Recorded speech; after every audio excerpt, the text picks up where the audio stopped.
어제 경기도 분당에서 지하철역과 연결된 백화점 안에서 20대 남성이 시민들에게 무차별적으로 흉기를 휘둘렀습니다.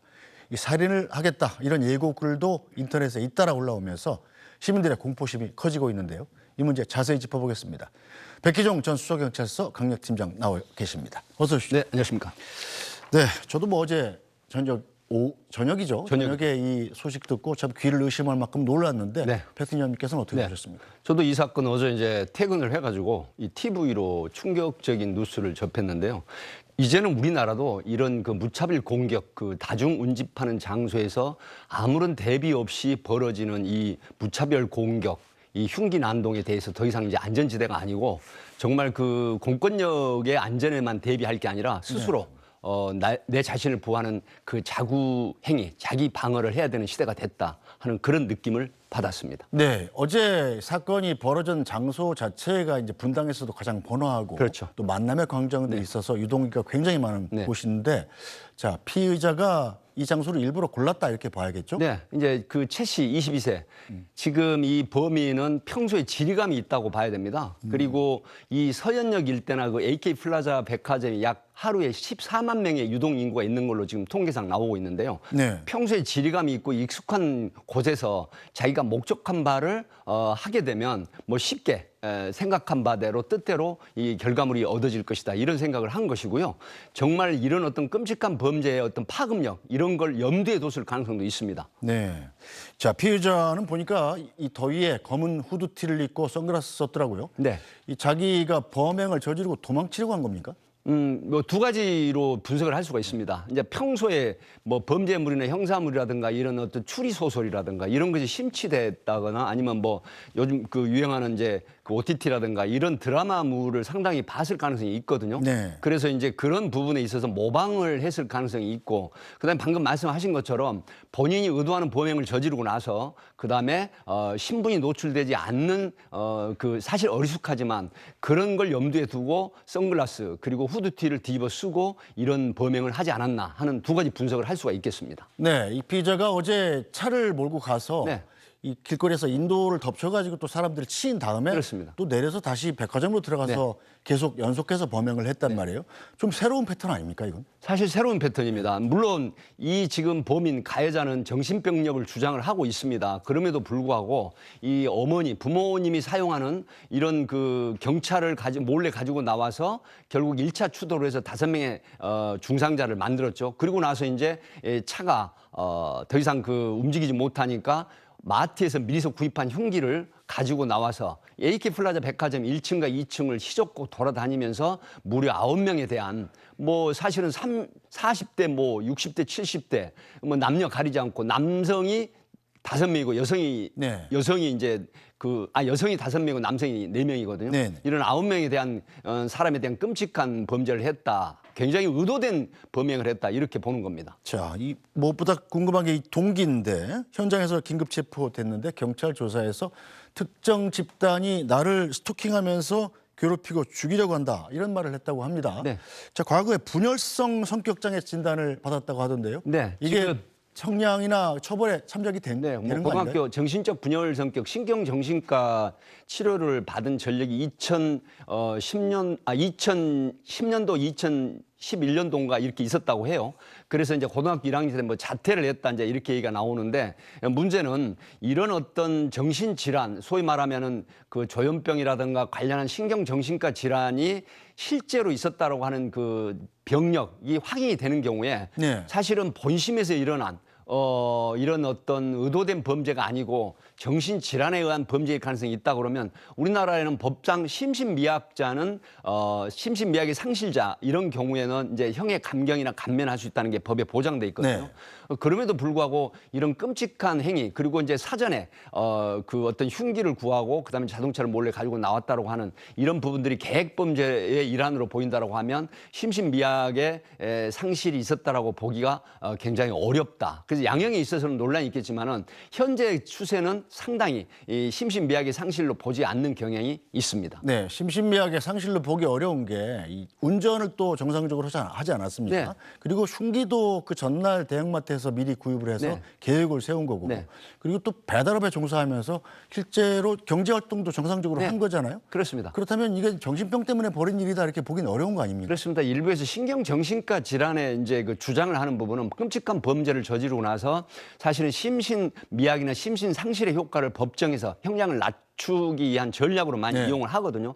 방금 굉장히 좋은 지적을 하셨는데 평소에 배달업을 하면서 알바나 배달업을 하면서 이 경제적인 그런 활동을 했고 또 지금 범행 하루 전에 마트에서 흉기 2자루를 구입을 한다거나 그다음에 부모의 차를 몰래 가지고 나와서 평소에 지리감 있는 장소를 택해서 그래서 이제 범행을 했다라고 하는 부분은 반드시 어떤 범행이 있었다라고 하기 때문에 이 부분이 결코 정신적 질환에 의한 범행이라고 인정되기는 굉장히 어렵다. 이렇게 추론을 합니다. 네, 자 이번 서현유 사건의 범인 역시 지난번 신림역에서 조선. 흉기란동을 벌인 조선처럼 신상이 공개된다고 봐야겠죠. 네. 지금 특정 강력범죄 처벌에 관한 법률을 보면 예를 들어서 범죄가 확실하고 본인이 범죄를 했다는 게 분명하고 그다음에 명백한 증거가 있고 그다음에 재범 방지나 또 국민의 알 권리 보장 이런 몇 가지 그 상황으로 해서 이 특강법에서 규정한 대로 심상공개심의위원회를 개최를 합니다. 이렇게 돼서 이제 보통 7명의 심의위원들이 심의를 하게 되는데 아마 제가 볼 때는 남부지방경찰청에서 이게 이제 일단 영장이 발부가 돼서 유치장에 이제 그 완전 구금이 돼 있을 때 영장이 발부돼 가지고 이렇게 되면 신상 공개 심의를 개최해서 아마 제가 판단할 때는 네. 반드시 신상 공개가 될 가능성이 높다 이렇게 봅니다. 네, 자 그렇다면 당시에 긴급했던 상황을 목격했던 목격자들의 이야기를 들어보겠습니다. 2사람 다친 거 봤어요. 옆구리 잡고 뭐 한 사람은 지혈하고 그러더라고요. 지나가다가 이제 칼에 찔린 여성이 구급차에 들것에 실려가는 거 봤고요. 경찰들이 그 예전에 의경들이 사용하는 방패 있잖아요. 그거를 들고 이제 진입을 하더라고요. 네, 사건 당시에 뭐 신고가 빗발쳤고 또 분당 관할 지구대 경찰관이 피의자를 몸으로 진압했다고 그러더라고요. 네. 자, 지구대 경찰한테 그럼 이런 흉기 사건 피의자를 제압할 수 있는 장비는 제대로 공급이 되고 있는 건가요? 네, 이제 사실은 그 방검복이라는 게 있습니다. 이제 그 총기가 아닌 흉기 난동을 했을 때는 반드시 방검복을 착용하고 현장에 나가야 되거든요. 왜 그러냐면 범인을 제압할 때 범인의 흉기에 찔려서 중상을 입거나 사망하는 경찰관들이 있기 때문에 방검복이 있어야 되고 그다음에 1차적으로 이제 그 테이저건이라는 게 있습니다. 네. 그다음에 2차적으로 더욱 강경한 범죄를 진압할 때는 총기 사용을 할 수가 있습니다. 물론 대퇴부 이하를 조준해서 한다고 하는데 사실은 이런 평소에 훈련을 잘 하게 되면은 충분히 범인을 제압할 수 있는 그런 장구가 휴대돼 있다 이렇게 봅니다. 네, 어제도 보니까 괴초 신고가 5시 59분에 네네. 됐고 경찰이 6분 만에 출동했더라고요. 네, 6분 만에 출동했습니다. 상대적으로 좀 경찰의 조치는 발빠르고 잘 됐다 이렇게 보십니까? 네.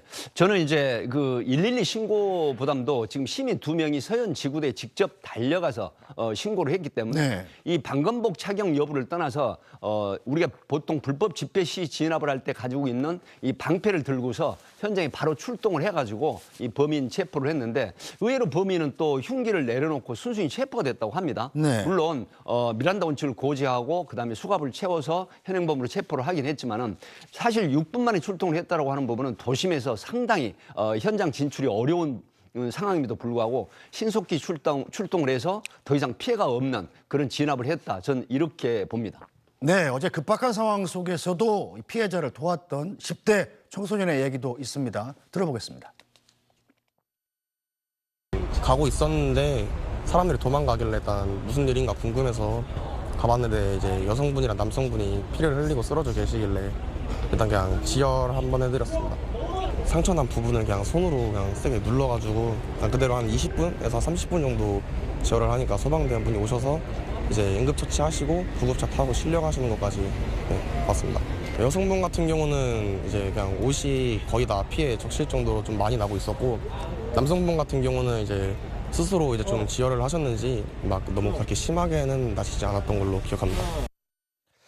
네, 아직 고등학생이면 좀 무섭기도 했을 텐데 네. 정말 대견하네요. 저는 이제 이 뉴스를 보고 굉장히 그 뿌듯하고 정말로 대단한 윤도일 학생이구나 하는 생각을 했거든요. 왜 그러냐면 현장에서 흉기를 가지고 난동을 부리면서 많은 사람을 그 상해 뭐 심지어 죽을 수도 있다라고 하는데 쓰러진 남녀 두 사람 특히 이제 남자보다는 여성이 그 배에 상처를 입고 상당히 많은 출혈이 있으니까 배에 지혈을 하면서 범인이 근처에 있음에도 불구하고 끝까지 현장을 떠나지 않고 그다음에 구급대가 올 때까지 경찰과 소방이 올 때까지 현장에서 지혈을 하고 있었다고 하는 부분 바로 이런 그 투철한 시민 정신 그것도 10대 고교생이 이렇게 했다고 하는 부분은 정말 그 학교 명예도 있지만 이 지금 10대 이런 용감한 그 투철한 시민 정신이 있다는 이 부분은 정말로 국가적 차원에서 표창을 하고 이 모범 사례로 보여야 되지 않을까 그런 생각이 듭니다. 네, 윤석열 대통령 이번 사건과 관련해서 국민들이 불안하지 않도록 정부는 경찰력을 총동원해서 초강경 대응할 것을 지시했습니다. 자, 서현역 묻지마 흉기 난동 사건은 무고한 시민들에 대한 테러다. SNS상으로도 협박 문자가 올라온 만큼 정부는 사전 예방을 위한 경비 인력 투입과 실효적이고 강력한 진압 장비 휴대로 대응하라라고 지시를 했습니다. 자, 윤희근 경찰청장도 관련 내용을 발표했는데요. 들어보겠습니다. 순찰 활동을 강화함으로써 범죄 분위기를 신속히 제압하겠습니다. 흉기 소지 의심자, 이상 행동자에 대해서는 법적 절차에 따라 선별적 검문 검색을 실시하겠습니다. 흉기 난동 범죄에 대해서는 총기, 테이저건 등 정당한 경찰 물리력 사용을 주저하지 않고 국민 안전을 최우선 기준으로 경찰관에 대한 면책 규정을 적극 적용하여 현장의 법 집행을 뒷받침하겠습니다. 무책임하고 무분별한 사이버상의 흉악범죄 예고와 근거 없는 가짜 뉴스에 대해서도 예외 없이 강력히 대처하겠습니다. 네, 대통령과 경찰청장 모두 지금 이 사건을 테러라고 규정하고 있는데 네. 일반적인 살인과 테러는 어떤 게 사실 다른 일반적인 살인 같은 경우는 피해자가 이제 최소화돼 있죠. 그러나 테러라고 규정되는 거는 뭐 시설물뿐만이 아니라 많은 인명살상을 하는 경우가 이제 테러라고 규정을 하고 있거든요. 사실 지금 이 부분은 전국적으로 신림역 조선 사건뿐만이 아니라 이번 서현역 사건에 관련돼서 전국적으로 남녀노소 가리지 않고 포비아 심리가 확산돼 있습니다. 이 포비아 심리가 확산이 된다라고 하면 여러 가지 측면에서 부작용이 일어나거든요. 하기 때문에 우리나라 국가수반인 윤석열 대통령께서도 직접 지시를 하고 그다음에 이제 윤희근 경찰청장이 사실은 가용 경력이라든가 장비라든가 모든 그 경찰의 경력을 총동원해 가지고 모방 범죄뿐만이 아니라 실제로 현장에서 일어나는 범죄를 사전에 예방하고 진압해라 하는 이런 차원이기 때문에 지금 국민적 공분뿐만이 아니라 국민적 공포심이 확산되고 있다라고 하는 측면에서 대통령과 윤희근 경찰청장의 적절한 지시이고 어떤 그 하향 이런 생각이 듭니다. 네. 이 포비아라는 건 이제 사회적인 공포 심리가 그렇죠. 확산되는 걸 네. 말씀하시는 거죠? 그렇습니다. 자, 더 이 공포스러운 게 바로 신림동 사건이 일어난 지 얼마 안 돼서 또 이게 벌어진 거란 말입니다. 약간의 모방 범죄 성격도 있다 이렇게 볼 수 있지 않겠습니까? 네, 저도 이제 그 일선의 수사 경험칙상 보면 모방 범죄 사례라고 봅니다. 왜 그러냐면 조선이 사실은 신림역에서 4명의 사상자를 발생시킨 사건에 그 당시 신림역에 가가지고 어떤 유사한 사례를 일으켰다 그래서 이제 인천에서 한 게시글을 올린 사람이 체포가 되기도 했는데 네. 지금 오늘 올라온 뉴스를 보면 정말 대단합니다. 부산 뭐 서면역, 잠실역, 그다음에 이제 성남의 분당역을 비롯한 여러 역뿐만이 아니라 여러 그 중요한 다중 운집되는 그런 어떤 사람들이 이용하는 장소에 이 모방범죄 사례로 이 글을 무차별적으로 올리고 있거든요. 근데 네. 문제는 이게 글로만 끝나는 게 아니라 실제로 이런 부추김 때문에 범행을 시도하는 사람이 있다라고 하는 측면이죠. 그렇기 때문에 이런 부분들이 이제 경찰청 사이버 수사대 같은 데서 철저하게 뭐 대비를 하고 그다음에 게시글을 올리는 사람은 이제 조사를 하고 처벌을 하겠다라고 그럼에도 불구하고 지금 20여 건의 이 모방 사례, 어떤 글이 그 올라오고 있는데 이런 부분은 사전적으로 충분히 방지를 하고 그다음에 단속을 하고 그다음에 대책을 세워야 된다는 그런 분석이 있습니다. 네, 이게 예고글들 보니까 굉장히 시간, 장소, 뭐 범행 동기까지 자세하게 적었더라고요. 네.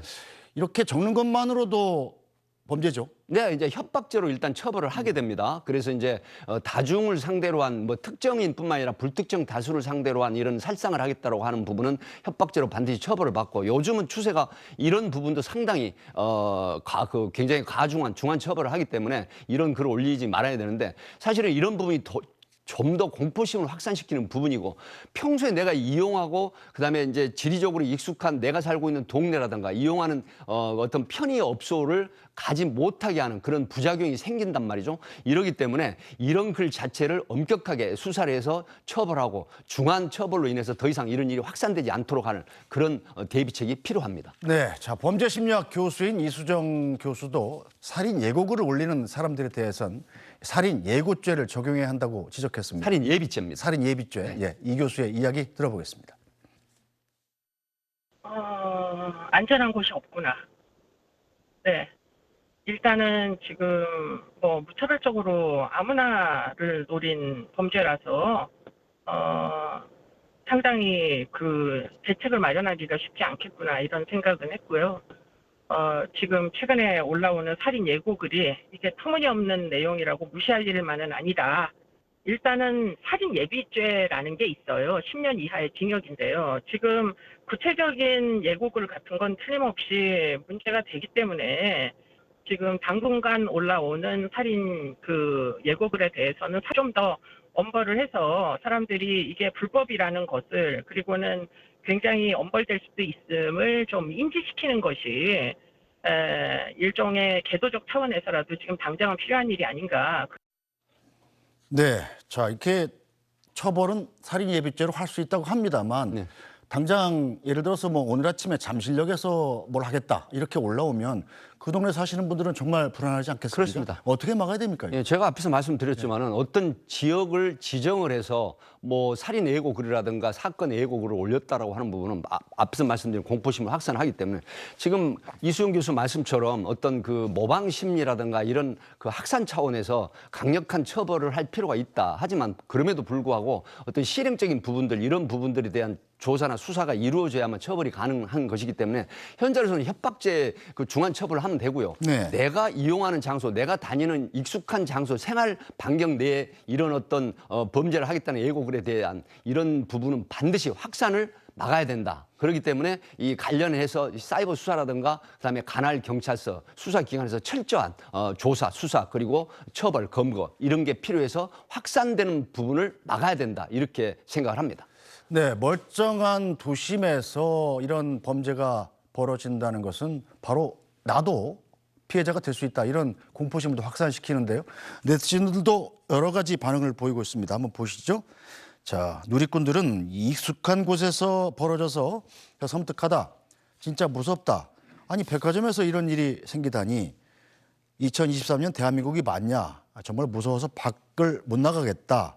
강력한 처벌이 필요하다. 제발 저희 국민 좀 지켜주세요. 이런 요구들이 빗발치고 있는데, 정부 차원에서 어떤 대책이 필요합니까? 네, 정부 차원에서 저는 이제 두 가지를 말씀드립니다. 지금 윤석열 대통령이나 윤희근 경찰청장이 지시를 하셨지만은 문제는 이 거점 확보 유동 순찰. 그러니까 유니폼을 입은 경찰관들이 현장에서 주기적인 가시적인 활동을 하는 게 이런 어떤 그 무차별 공격, 네. 이런 범죄를 막는데 가장 큰 효과가 있고, 그다음에 두 번째는 백화점이라든가 다중 운집하는 이 편의 시설에서는 자체적인 방호 시설, 경비라든가 이런 걸 분명히 증가를 시켜야 됩니다. 그래서 그에 합당한 대비를 하게 돼야 되는데, 이번에 서현 백화점에서는 여기에 대한 백화점 측의 대책이 전혀 없었거든요. 이런 부분이 있었다라고 하면 이렇게 커다란 피해가 없었다 하는 부분이 있기 때문에 두 가지를 말씀을 드리는 거죠. 경찰의 거점 활동, 그다음에 거점 순찰 이런 부분이 굉장히 필요하다. 두 번째는 자체적으로 운영하는 경비나 방호원이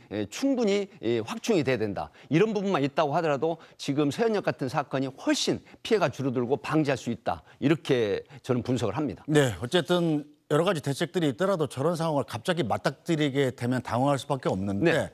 자, 자기 자신을 가장 효과적으로 보호하려면 어떻게 해야 됩니까? 네, 첫 번째 매뉴얼이 있습니다. 첫 번째는 가급적 빨리 피해라. 그러나 뭐 순식간에 이 공격을 당하는 경우가 있거든요. 그러면 피하대 지형지물을 이용하는데 이제 일부 보호인 이런 게 있죠. 피할 수가 없으면 범인, 가해자 측의 몸에 가깝게 붙어서 그다음에 좀 더 피해를 줄여라 이런 얘기가 있지만 쉽지는 않습니다. 네. 그럼에도 불구하고 어쨌든 이런 매뉴얼이 있는데 세 번째로 말씀을 드리는 거는 반드시 호신용품, 소위 허가받은 총기라든가 호신용품을 휴대를 하는데 휴대만 할 게 아니라 역량이나 대처에 필요한 훈련을 평소에 해둬야 된다. 이제는 이런 필요가 분명히 있기 때문에 이런 부분을 숙지를 하셔가지고 내가 당하지 않는 그런 부분에 유념을 해야 되는데 보통 우리가 뉴스에서 보면 저건 남의 일이야라고 했는데 내가 네. 어느 순간 피해가 될 수가 있기 때문에 네. 이런 부분에 염두를 두셔가지고 평소에 대비를 철저하게 하시는 게 피해를 줄이는 방법이다. 이렇게 말씀을 드립니다. 네, 자 전문가들은 당분간 모방 범죄가 많아질 거라고 지적을 하면서 각별한 주의를 요청하고 있습니다.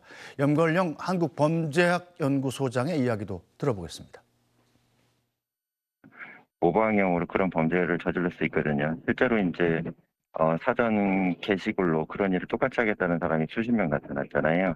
여러 가지가 있을 수 있어요. 뭐 약물인 경우도 있고 정신질환인 경우도 있고 아니면 가정 불화나 아니면 갑작스러운 실직 상태 여러 가지가 있는데 그러니까 소외되는 사람이 많아질수록 그런 이번 사건 같이 극단적으로 일어난 사건이 발생할 가능성이 크다는 얘기죠. 네, 자 마지막으로 짚어볼 것은 가짜뉴스 부분인데요. 어제 사건도 가해자가 여러 명이다 이런 루머가 돌았었고, 네. 자 오늘 오전에는 지금 경기도 포천에서 뭐 무슨 또 살인 사건이 났다 네. 이런 가짜뉴스가 퍼져서 또 온라인이 한참 시끄러웠습니다.